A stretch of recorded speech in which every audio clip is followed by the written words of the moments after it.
এই আসিয়া দৃশ্য আমরা ভুলে যাব। এই যে মেয়েটা কাতরাতে কাতরাতে মারা গেল আজকে, বেশি দিন সময় লাগবে না, 1 মাস 2 মাস হাইয়েস্ট 3 মাস। এর আগেও বহু ইস্যু আমরা এসেছে ভুলে গেছি, একটার পর একটা এসেছে, একটার পর একটা ভুলে গেছি আমরা।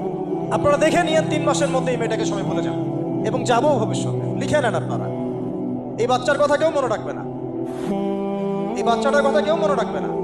3 মাস পরে, 6 মাস পরে, 1 বছর পরে আরো নতুন ইস্যু আসবে, আরো নতুন পাপ হবে, আরো বড় বড় ঘটনা ঘটবে। এরপরে মানুষ এই বাচ্চাটাকে ভুলে যাবে। এই বাচ্চাটা কি তার মৃত্যু যন্ত্রণা বলতে পারবে, তার সম্মানহানি বলতে পারবে, তার পিতামাতাকে বলতে পারবে? এখন প্রশ্ন হচ্ছে, তার পিতাকেও যদি আমরা জিজ্ঞাসা করি, ইসলামে রেপের শাস্তি হচ্ছে মৃত্যুদণ্ড, আর ব্যভিচারের শাস্তি হচ্ছে অর্ধেক কোমর পর্যন্ত পুঁতে পাথর নিক্ষেপ করে হত্যা করা। এবং বিবাহিত ব্যক্তি হলে এই শাস্তি, অবিবাহিত হলে 100 বেত্রাঘাত, 1 বছরের নির্বাসন এবং সমাজ থেকে বয়কট করা। আর ধর্ষণ হলে সরাসরি মৃত্যুদণ্ড। 3 মাস সময় লাগার কথা না, 3 দিনের মধ্যেই করা সম্ভব। এটা শরিয়া আইন, এটা আল্লাহ রাব্বুল আলামিনের শরিয়া বিধান। এখন তারাও কি এটাতে রাজি হবে? যারা শোক প্রকাশ করছেন তারা কি এই বিধানটা কার্যকর করতে রাজি হবে? ধর্ষককে সবার সামনে প্রকাশ্যে মৃত্যুদণ্ড দেওয়া হোক, শরিয়া আইন কার্যকর করা হোক, রাজি হবেন না। কারণ আপনারা বলবেন এটা করতে গেলে বাংলাদেশটাকে মৌলবাদী রাষ্ট্র হয়ে যাবে।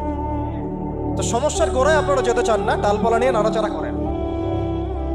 জেনা ফ্রি মিক্সিংটাকে উন্মুক্ত করে দেওয়া হলো, ছেলে মেয়ের অবাধ বিচরণটাকে উন্মুক্ত করে দেওয়া হচ্ছে।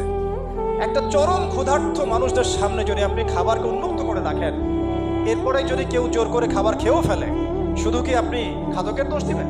পুরো সিস্টেমটাই দায়ী, পুরো সিস্টেমটাই দায়ী এখানে।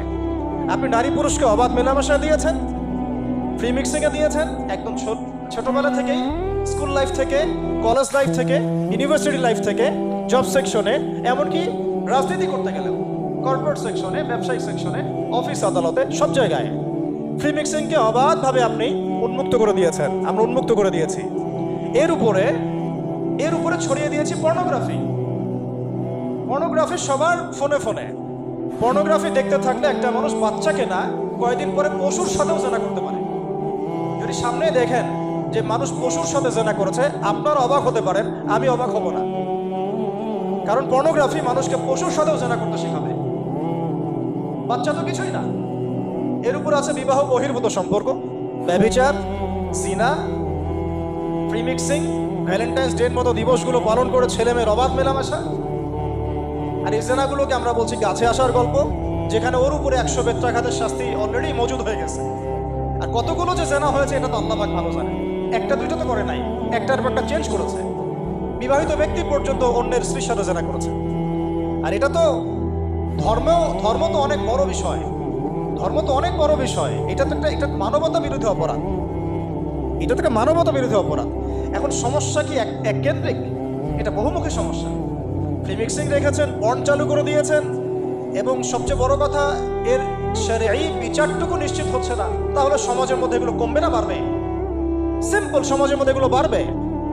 6টা কাজ করেন, ইনশাআল্লাহ তাআলা কমে যাবে।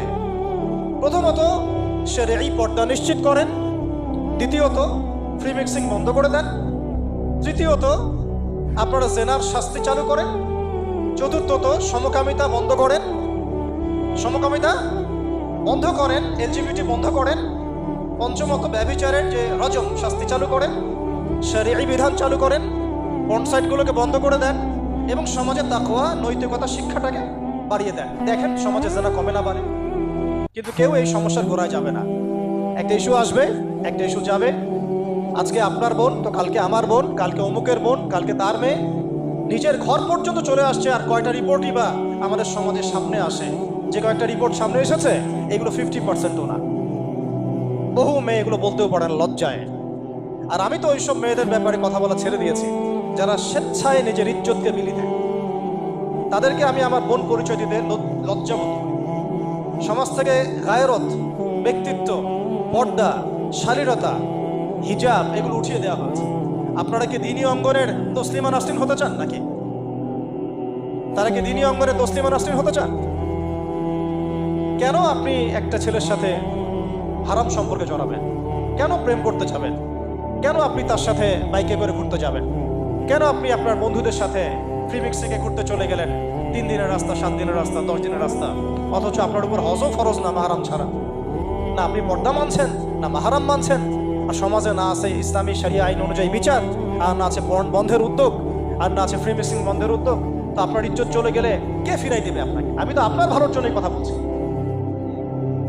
সমস্যা হচ্ছে আমরা সমস্যার গোড়ায় যেতে চাচ্ছি না। আজকে এই কথাটা আমি এখানে বলতে চাই নাই, শুধু কথা প্রসঙ্গে চলে আসছে যে এই যে মেয়েটা কাতরাতে কাতরাতে মারা গেল আজকে, আপনারা দেখে নিয়েন 3 মাসের মধ্যে এই মেয়েটাকে সবাই ভুলে যান। সমস্যার গোড়ায় আসেন। সমস্যার গোড়া হচ্ছে আল্লাহর জমিনে আল্লাহর দ্বীন ইসলাম বাস্তবায়ন না হওয়া পর্যন্ত এই মানবতার মুক্তির কোনো রাস্তা নাই। আল্লাহর কসম করে বলতেছি, আল্লাহর জমিনে ইসলাম, কোরআন, সুন্নাহ, রাসূলের আদর্শ বাস্তবায়ন হওয়ার আগ পর্যন্ত এই জাতির স্বাধীনতা বলে কোনো শব্দ নাই। এই মানবতার মুক্তির কোনো পথ নাই। কেউ আমরা স্বাধীন না, কেউ আমরা আমাদের ইনসাফ ন্যায্য অধিকারটুকু পাবো না। কালকে আপনার ঘরে এই সমস্যাগুলো আসলে আপনি এটাকে প্রতিহত করতে পারবেন না। বিচার চেয়ে বেড়াবেন এক মন্ত্রণালয় থেকে আরেক মন্ত্রণালয়, ফাইল ঘুরতে থাকবে, আপনার কেস বন্ধ হয়ে যাবে, আপনার বোনের ইজ্জত ফিরে আসবে না। আর রাসূল সাল্লাল্লাহু আলাইহি ওয়াসাল্লামের জামানায় আপনি আমাকে রেপের ঘটনা দেখান কয়টা ঘটেছে? সাহাবীদের জামানায় রেপের ঘটনা দেখান কয়টা ঘটেছে? জেনার ঘটনা দেখান না কয়টা ঘটেছে? ব্যভিচার কয়টা ঘটেছে? চুরি বা কয়টা হয়েছে? শোন কয়টা হয়েছে? ডাকাতি কয়টা হয়েছে? একটা দুইটা রেয়ার আপনি ঘটনা দেখাতে পারবেন। এবং যখন সেই ঘটনা ঘটেছে ইনস্ট্যান্ট দেন নবী সাল্লাল্লাহু আলাইহি ওয়াসাল্লাম শরীয়ত আইন বাস্তবায়ন করেছেন। তিনি শুধু মানুষকে তাকওয়ার ওয়াজ নসিহত করেন নাই, বরং আল্লাহর আইনও বাস্তবায়ন করেছেন। এই দুইটা সমানুপাতিকভাবে চলতে হবে সমাজের মধ্যে।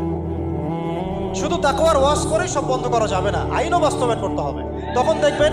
তখন দেখবেন সমাজ সমান্তরালভাবে চলবে, একটা আলোকিত সমাজ বিনির্মাণের দিকে আমরা হাঁটতে পারবো ইনশাআল্লাহ।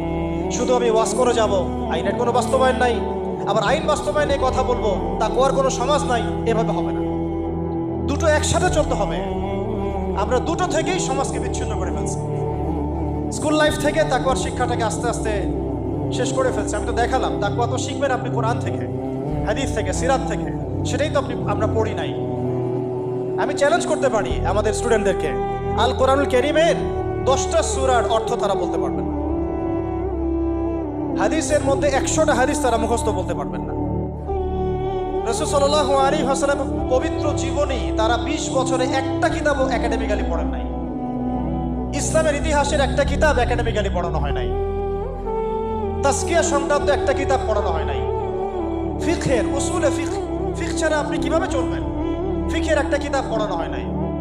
তাহলে এই জাতিটাকে আপনি কিভাবে ইসলামের দিকে নিয়ে আসবেন? শিক্ষা ছাড়া। শিক্ষা না থাকলে, ইলম না থাকলে আমল কিভাবে আসবে? আমল না থাকলে তাজকিয়া কিভাবে আসবে? তাজকিয়া না থাকলে আত্মশুদ্ধি কেমনে আসবে? আর কিভাবে আমরা সৎ পথে থাকবো, অসৎ পথ থেকে দূরে থাকবো? কিভাবে আমাদের মধ্যে আল্লাহ ভীতি জাগ্রত হবে?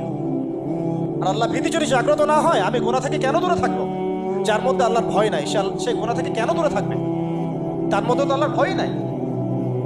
তা আমরা তাকওয়া বিবর্জিত সমাজ প্রতিষ্ঠার দিকে এত মেহনত করেছি বিগত প্রায় 50, 60, 70 বছর থেকে। কিন্তু আগামীর বাংলাদেশে আমরা এটা আর দেখতে চাই না। আমরা আগামীর বাংলাদেশে দেখতে চাই প্রত্যেকটা সেক্টরে যেন তাকওয়া নিশ্চিত হয় এমন ব্যবস্থা গ্রহণ করতে হবে। এবং একই সাথে আল্লাহ রাব্বুল আলামিনের জমিনে আল্লাহর বিধানগুলোও বাস্তবায়ন করতে হবে। শুধু তাত্ত্বিক কথাবার্তা বলে, দুঃখ প্রকাশ করে, শোক প্রকাশ করে কোনো লাভ হবে না, যতক্ষণ পর্যন্ত না আমরা আল্লাহ পাকের জমিনে তার আইন এবং বিচারগুলোকে বাস্তবায়ন করতে পারবো। আর আল্লাহর কসম করে বলছি, আল্লাহর জমিনে আল্লাহর বিধান বাস্তবায়ন হলে সমাজে পাপের হার তো কমে আসবেই। সমাজে পাপের হার তো কমে আসবে। কোনো কাফের, মুশরিক, মুরতাদ জনগোষ্ঠী আমাদের দিকে চোখ তুলে তাকাতে পারবে না ইনশাআল্লাহ। আমাদেরকে দাসত্ব শৃঙ্খলে আবদ্ধ করতে পারবে না ইনশাআল্লাহ। সব কথার শেষ কথা ভাই, যে আমরা দুনিয়াতে এসেছি লিমিটেড টাইমের জন্য। এই সময়টুকুতে যদি আমরা হেলায় ফেলায় দুনিয়ার জীবনটাকে নষ্ট করি, আমাদের দিনটাকে ঠাট্টা ছলে গ্রহণ করি, কোরআনকে মূল্যায়ন না করি, হাদিসকে মূল্যায়ন না করি, আল্লাহর এই সুযোগগুলো, রমাদান, এই কোরআন, এই তারাবি, তাহাজ্জুদ, এই সাদাকা, এই তাকওয়া, এগুলোকে মূল্যায়ন না করি, তাহলে ক্ষতিগ্রস্ত আমরা হব, আর কেউ হবে না। ক্ষতিগ্রস্ত এই পৃথিবীতে অন্য কেউ হবে না, বরং আমরাই হব। আল্লাহ পাক আমাদের সবাইকে পরকালীন চূড়ান্ত ক্ষতি থেকে আল্লাহ হেফাজত করেন, এবং দুনিয়াতে যে ফিতনা, ফাসাদ, এই রাহাজানি চলছে, এগুলো থেকে মুক্তির পথ যে একমাত্র ইসলাম, এইটা বোঝার তৌফিক আমাদেরকে দান করেন।